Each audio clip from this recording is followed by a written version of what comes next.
Dear students, नमस्कार।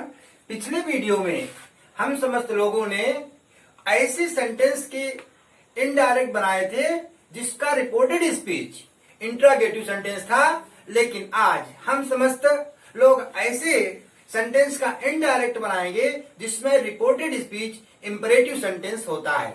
सबसे पहले आइए देखते हैं इंपरेटिव सेंटेंस होता क्या है।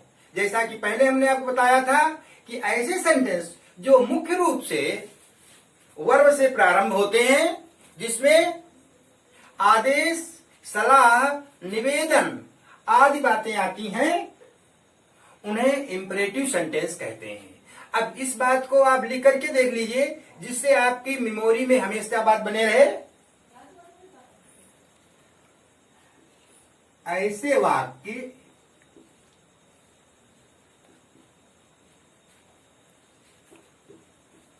जिनसे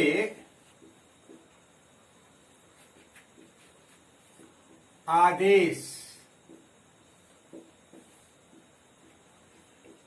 सलाह,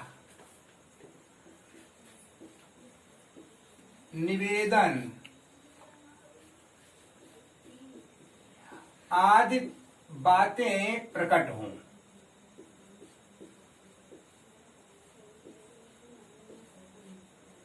तथा जो अंग्रेजी में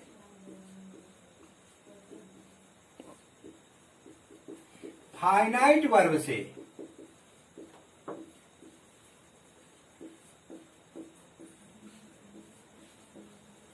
प्रारंभ हो या निगेटिव होने पर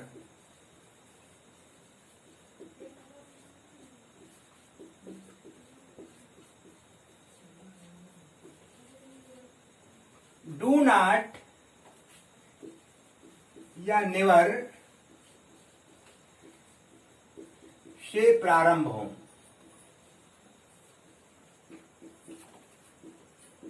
उन्हें इंपरेटिव सेंटेंस कहा जाता है।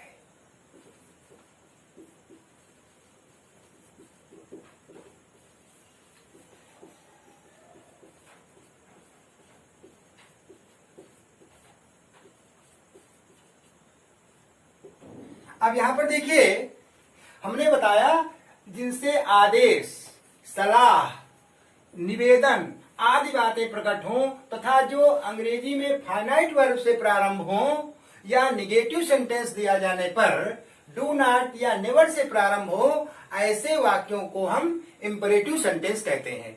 अब हमको इस इंपरेटिव सेंटेंस का ही इनडायरेक्ट स्पीच बनाना है। तो देखिए, सबसे पहले हम इंपरेटिव सेंटेंस का जब इनडायरेक्ट बनाते हैं तो उसमें कौन सा नियम लगाते हैं। सबसे पहले देखिए, रूल नंबर 1। नंबर 1 में रिपोर्टिंग वर्ब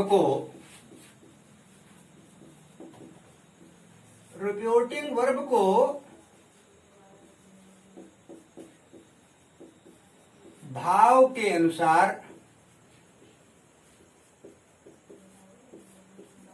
बदल देते हैं।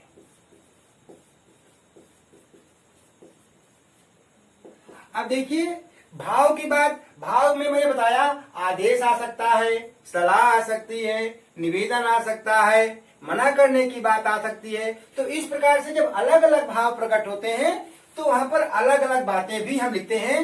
जैसे पहला आपका आ गया आदेश। आदेश को ऑर्डर्ड में,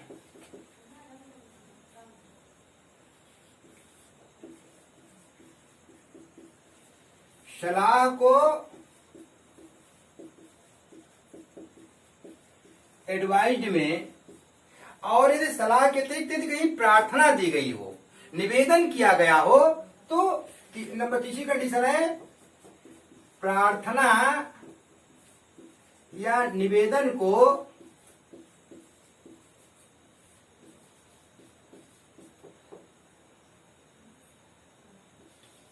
रिक्वेस्टेड या अर्ज्ड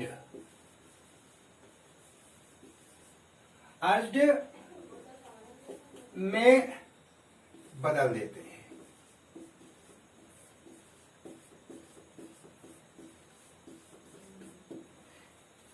अब सबसे मुख्य बात यहां पर यही है कि यदि हमने लिखा, सपोज हमने लिख दिया Mohan said to Ramesh please help me, तो रिपोर्टेड स्पीच में आ गया प्लीज हेल्प मी, अर्थात जब प्लीज आया तो हम सीधे सीधे रिक्वेस्टेड लगाएंगे। हमने कह दिया the teacher said to the student, अर्थात सेड टू आया तो हम यहाँ पर एडवाइज लगाएंगे। या कोई आदेश देने वाले सेंटेंस यदि टीचर बोलता है, सपोज टीचर कहता है stand up on your bench, इसका मतलब वो आदेश देता है, तो ऐसी कंडीशन में वहां पर ऑर्डर्ड का प्रयोग करते हैं। यदि डॉक्टर कोई बात कहता है तो डॉक्टर मोस्टली एडवाइस देता है, तो ऐसी स्थिति में एडवाइज का प्रयोग करते हैं।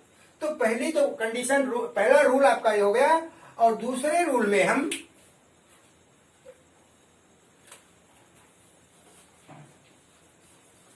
नंबर 2 के अंतर्गत जहां पर हम कामा तथा इन्वर्टेड कामा लगाते हैं, उस कामा तथा इन्वर्टेड कामा के स्थान पर टू का प्रयोग कर देते हैं। यहां पर हम यही बात लिखेंगे कॉमाज तथा इन्वर्टेड कॉमाज के स्थान पर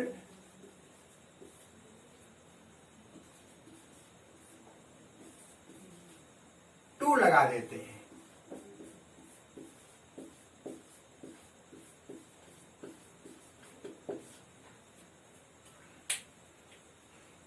अब इतना समझने के बाद में सीधे सीधे हम एग्जाम्पल की तरफ पर पहुंचते हैं।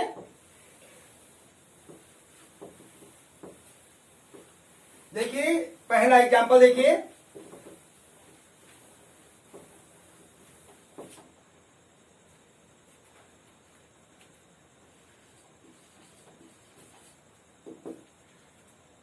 फर्स्ट एग्जाम्पल है the teacher said to the students, comma inverted comma begins, stand up on your seat. अब जो जैसा सेंटेंस देखते हैं, रिपोर्टेड स्पीच में लिखा है stand up on your seat, अपने सीट पर खड़े हो जाओ। ये एक आदेशात्मक वाक्य है, अर्थात इसमें टीचर स्टूडेंट को आदेश देता है। तो इस प्रकार से जब हम इस सेंटेंस का इनडायरेक्ट बनाएंगे तो हम लिखेंगे the teacher ordered the students, collective word to stand up on, यहां पर योर लिखा है, पुनः ध्यान दीजिए योर पॉजिटिव केस है, पॉजिटिव केस सेकेंड पर्सन का प्रोनाउन है, अर्थात ये हमारा सीधे स्टूडेंट्स के अकॉर्डिंग चेंज होगा। और मैंने आपको पहले बताया था कि ये थर्ड पर्सन के अंतर्गत लिखा जाता है, अर्थात हम यहां पर योर के बजाय हम यहां पर देयर लिखेंगे, THEIR, देयर सीट। ये हमारा सेंटेंस बन गया। अब देखिए इस सेंटेंस में हमारा ये आदेश हुआ। अब दूसरा सेंटेंस देखिए जिसमें टीचर सलाह देता है।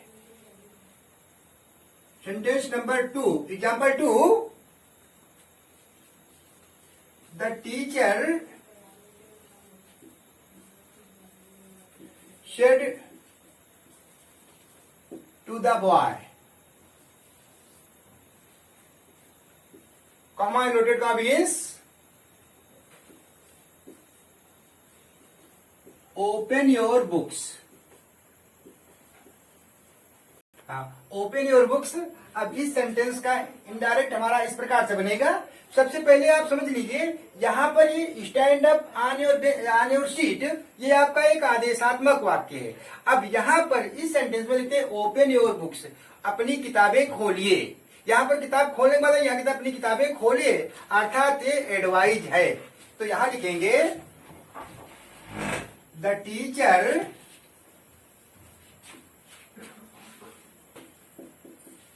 advised the boy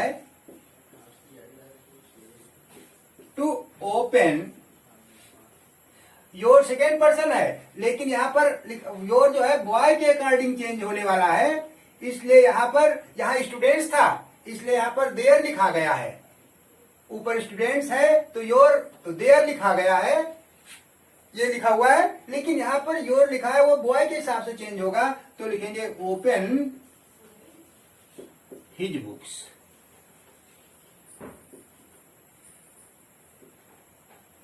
अब एक चीज और ध्यान रखना है, हमने आपको बताया था, यहां पर थोड़ा सही कर लीजिए,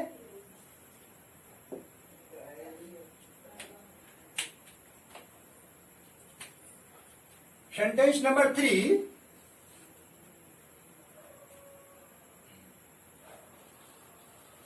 Mohan said to his friend, comma inverted comma begins, work hard।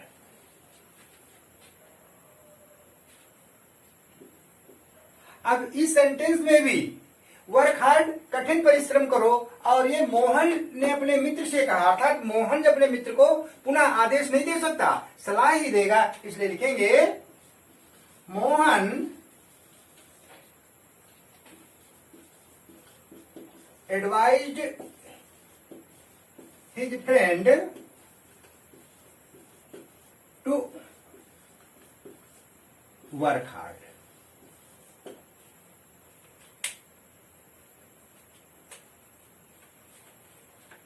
अब देखिए अगला जो रूल है, रूल नंबर 3,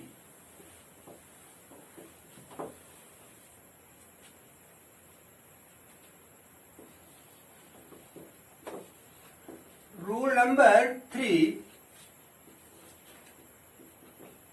रिपोर्टेड स्पीच में आए, रिपोर्टेड स्पीच में आए वोकेटिव केस को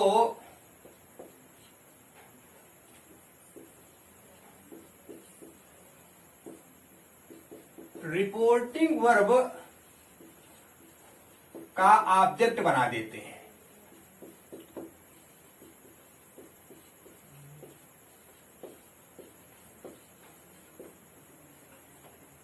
अब यहां पर ध्यान देना है, पुनः एग्जाम्पल देखिए, मैंने लिख दिया द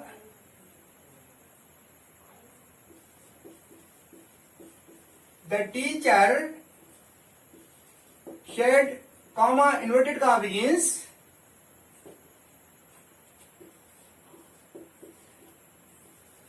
sit down boys। अब यहां पर हम देखते हैं ये हमारा वोकेटिव केस है। अब यहां पर इस वोकेटिव केस को, ये हमारा रिपोर्टेड स्पीच के अंतर्गत लिखा है, इसको रिपोर्टिंग वर्ब का, ये हमारा रिपोर्टिंग वर्ब है, इसका ऑब्जेक्ट ये बना देंगे, यानी बॉयज हम इसके पहले ले आएंगे। तो इस प्रकार से जो हम इस सेंटेंस का नरेशन बनाएंगे तो हम कहेंगे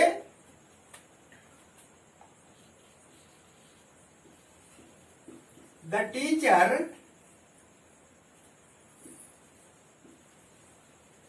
ordered the boys to sit down। अगर रूल नंबर 4,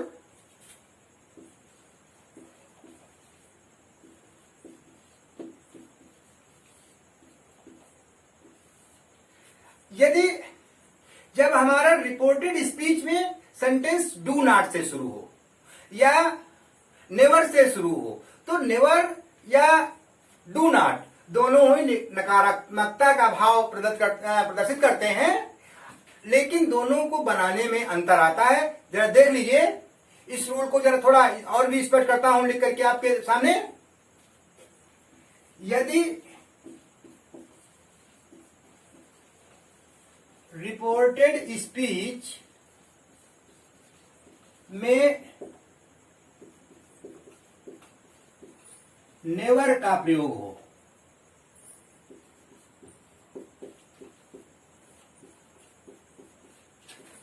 तो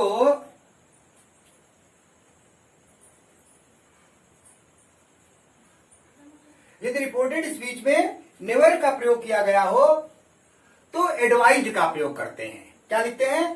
तो रिपोर्टिंग वर्ब एडवाइज्ड का प्रयोग करते हैं।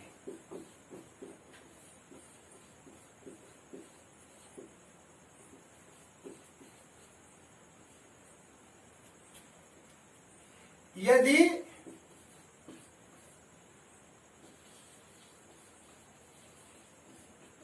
रिपोर्टेड स्पीच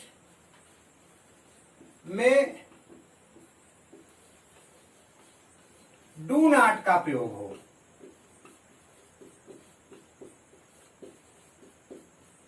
तो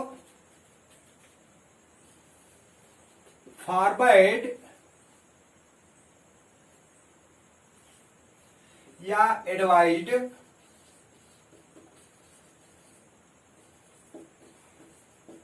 दोनों कंजंक्शंस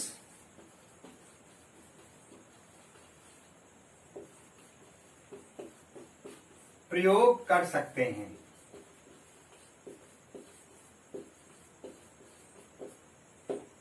अब एग्जाम्पल ध्यान दीजिए।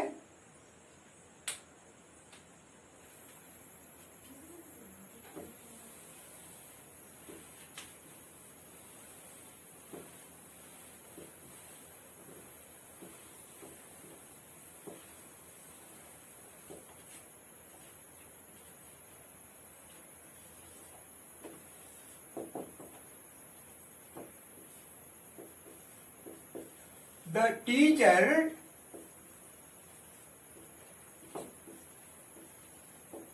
said to the student, comma inverted comma begins,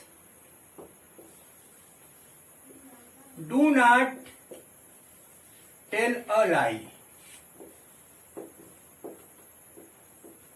अब यहां पर जब इसका हम भाव निकालेंगे तो हम कहेंगे कि यहां पर ये टीचर ने इसको विद्यार्थी को सलाह दी है, तो हम कहेंगे इसका इंडायरेक्ट बनाएंगे, लिखेंगे the teacher advised the student not to tell a lie. अब यहां पर हमको ध्यान देना है, यहां पर हमने नॉट का प्रयोग कर दिया। यदि हम चाहें तो डू नॉट लिखा गया है, अर्थात हम फॉरवर्ड का भी प्रयोग कर सकते हैं। यानी हम इस सेंटेंस को दूसरे मेथड से भी बना सकते हैं, यानी एडवाइज के स्थान पर हम फॉरवर्ड का प्रयोग करेंगे। यानी लिखेंगे, सेंटेंस हमारा बनेगा द टीचर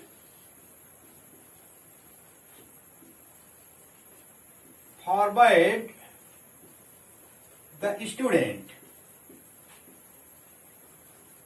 अब यहां पर डू नॉट हट जाएगा, फॉरवर्ड आया है, स्वयं निगेटिव शब्द है, स्वयं नकारात्मकता प्रकट करता है, इसलिए सीधे लिखेंगे the teacher forward the student to tell a lie.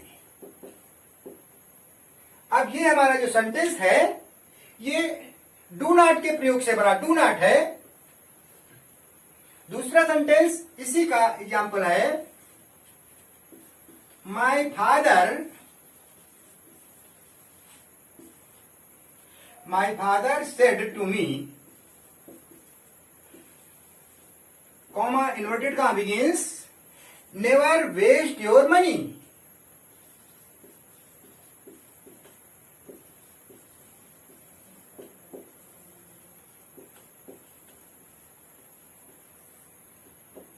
Full stop, inverted comma close.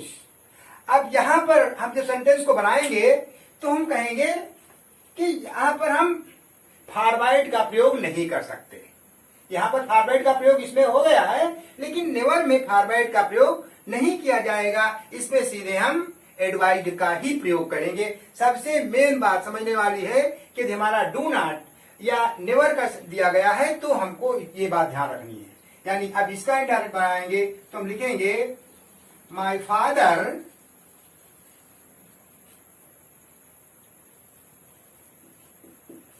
Advised मी। एक चीज और ध्यान रखिए, अभी तक जो हम लगाते थे कनेक्टिव वर्ड वो कामा था, इन्वर्टेड कामा के बाद में लगाते थे, लेकिन अब जब ये नेवर से सेंटेंस शुरू हो रहा है तो ऐसी कंडीशन में हम यहाँ पर कंजंक्शन यहाँ नहीं लगाएंगे, बल्कि पहले हम यहाँ पर नेवर लिखेंगे और नेवर के बाद में हम टू का प्रयोग करेंगे। अर्थात my father advised me never to waste. और योर सेकेंड पर्सन है अपना मी के हिसाब से माई मनी। ये हम सेंटेंस बना देंगे।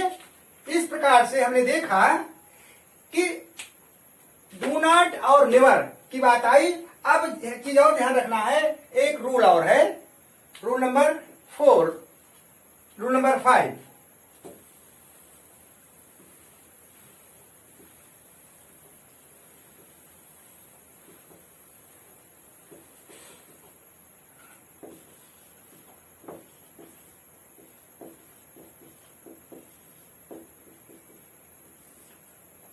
रूल नंबर 5 के अंतर्गत ध्यान दीजिए, यदि रिपोर्टेड स्पीच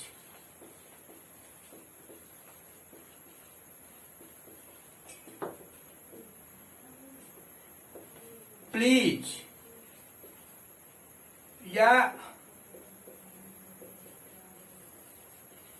काइंडली से प्रारंभ हो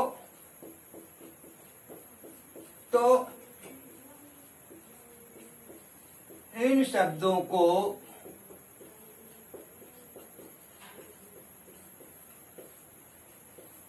हटा देते हैं तथा सेड टू के स्थान पर रिक्वेस्टेड का प्रयोग करते हैं।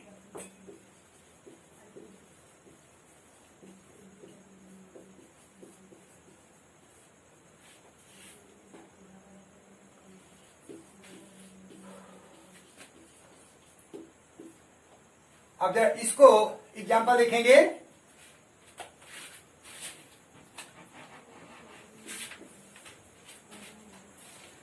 द स्टूडेंट, पहले एग्जाम्पल लिखेंगे,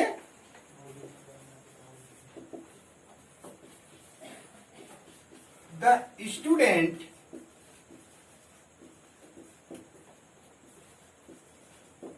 said to the teacher, comma inverted comma begins, sir,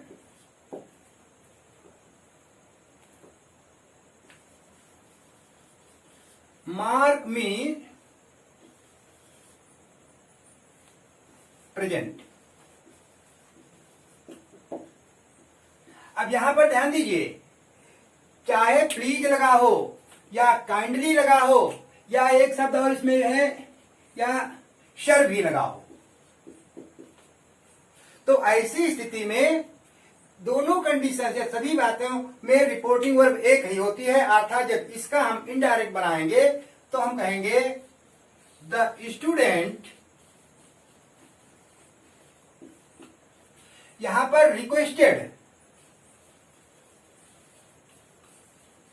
requested the teacher to mark him present।